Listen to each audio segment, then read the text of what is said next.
kita di sini siapkan ringgit dengan rupiah tergantung mereka. Dalam 10 juta harga ikan itu, dia ada penawaran ke kita, bos boleh nggak saya ambil ringgit, misalnya 1.000 ringgit, 3.500.000, yang lebihnya saya ambil rupiah.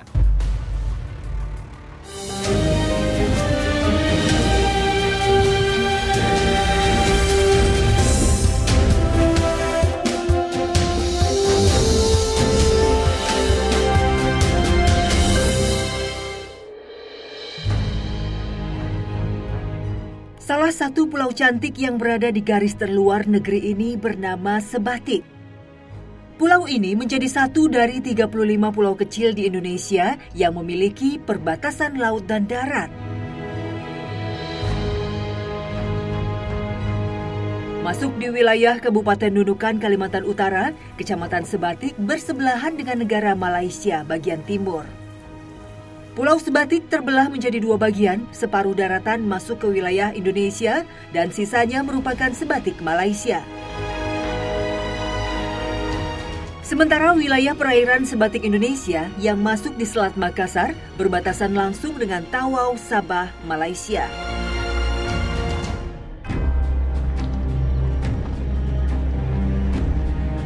Untuk tiba di Pulau Sebatik, warga biasanya menyeberang dengan kapal cepat dari Nunukan. Bukan speedboat mewah dengan fasilitas papan atas, melainkan speedboat atap terbuka dengan kapasitas terbatas. Pelabuhan Bambangan di Liang Bunyu, Sebatik Barat menjadi tujuan saya. Selain untuk penumpang, pelabuhan ini menjadi destinasi bongkar muat bahan sembako bagi kebutuhan warga Sebatik.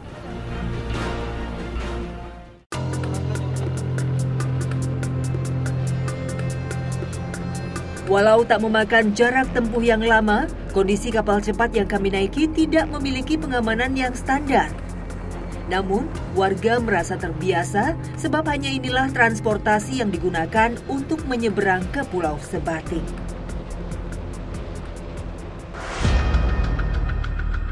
Di tengah perjalanan, saya bertemu dengan perahu angkut yang tidak terisi penumpang, melainkan hanya barang saja. Ya, jika penumpang membawa muatan barang berlebih, maka akan dibawa dengan kapal terpisah. Dan ini emang dikhususkan bagi barang saja, jadi orangnya menaiki perahu seperti saya ini, speedboat, dan bahan sembakonya ada di perahu kayu yang seperti ini.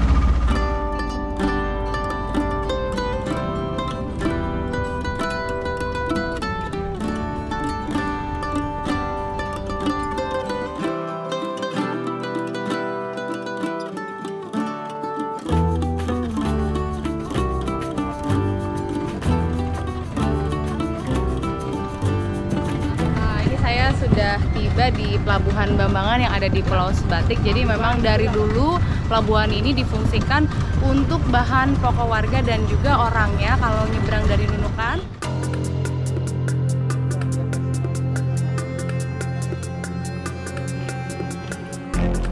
Kawasan Sebatik Timur dikenal dengan populasi nelayan karena lokasinya yang dekat dengan perairan Berau. Dari hasil melaut, ikan yang didapat tidak main-main ukurannya. Ikan dikumpulkan para nelayan pada sebuah rumah tampung ikan yang hasilnya ternyata dikirimkan ke Tawau, Malaysia.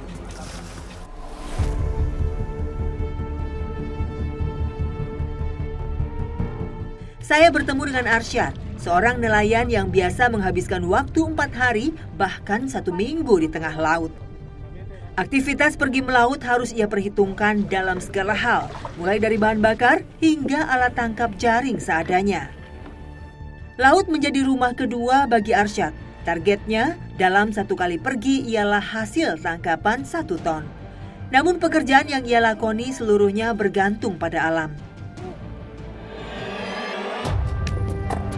Hari ini kami mendapati cuaca baik, tetapi tidak melampaui target melaut. 1 ton tangkapan ikan nilainya bisa mencapai jutaan rupiah, tergantung dari harga yang ditawarkan oleh pengepul.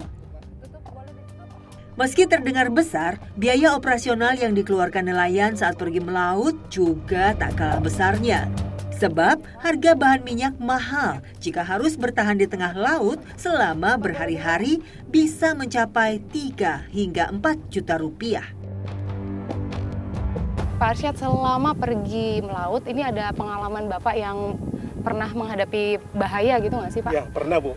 Pernah. Waktu itu saya mau melaut ke perairan Berau Bu. Kena angin topan di sana Bu. Sempat saya punya teman satu itu tenggelam Bu. Saat itu gimana Bapak, berhasil diselamatkan atau gimana? Saya Bu yang selamatkan. Saya punya teman itu 3 jam saya cari di laut baru saya jumpa Bu. Nah ini salah satu hasil tangkapan ikannya seberat kurang lebih 3-4 kilo ya. Ini saya juga udah kewalahan karena berat. Berat sekali. Ini jenis yang apa Pak? Yang satu lagi yang ini didapat? ikan pari nih Bu, ikan pari. Nah. Ya sekitar 3 kiloan juga ini ikan pari. Sekitar 3 kiloan Ya, juga ya. 3 kiloan juga.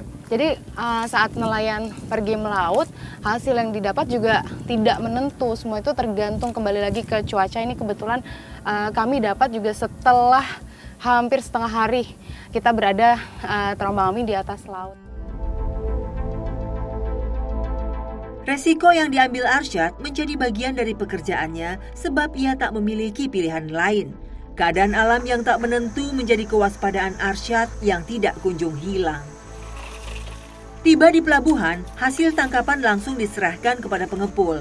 Rupanya, ikan yang dijual bisa ditukarkan dalam 2 bentuk mata uang, rupiah dan ringgit. Tak sedikit nelayan yang memilih menjual hasil tangkapannya dengan ringgit, sebab nilai tukarnya yang lebih tinggi.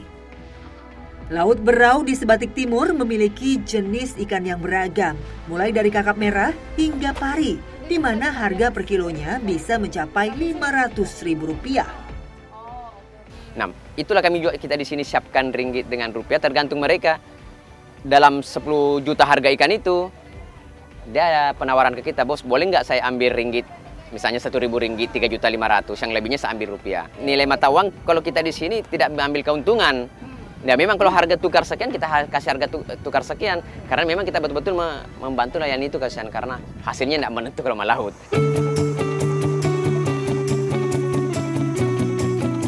Aktivitas rumah tampung ikan ini setiap harinya mengirimkan puluhan ton tangkapan nelayan ke Tawau, Malaysia.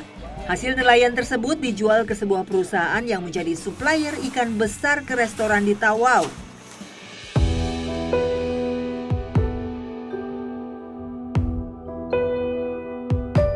Komoditi rumput laut di Pulau Sebatik kian berkembang pada 5 tahun terakhir.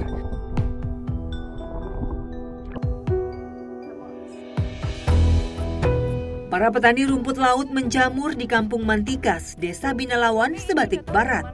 Bahkan, Pulau Sebatik memasok rumput laut hingga Sulawesi dan Jawa. Proses pembibitan rumput laut terbilang mudah. Hanya perlu tali panjang untuk diuntas oleh bibit rumput laut, kemudian didiamkan di air laut selama 40 hari. Warga di Kampung Mantikas ini sebagian besar merupakan petani rumput laut yang memanen ini setiap 40 hari. Jadi setelah 40 hari dibibit kembali.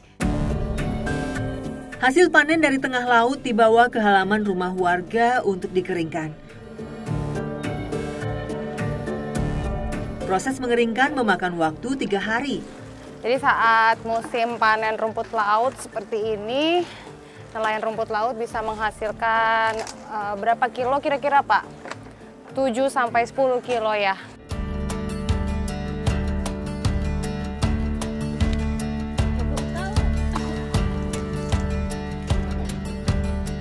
Tak seluruh rumput laut yang dijemur kering secara sempurna.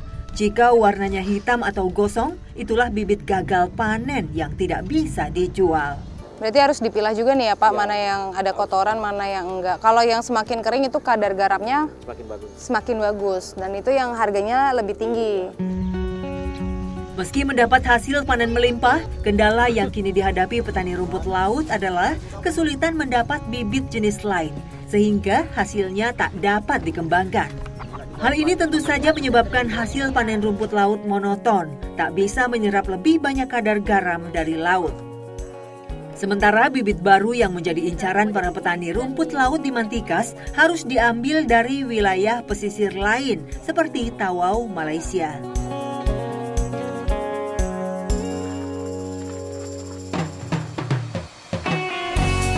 Usai dikeringkan dan dimasukkan ke dalam karung, saya membawa rumput laut ke pengepul.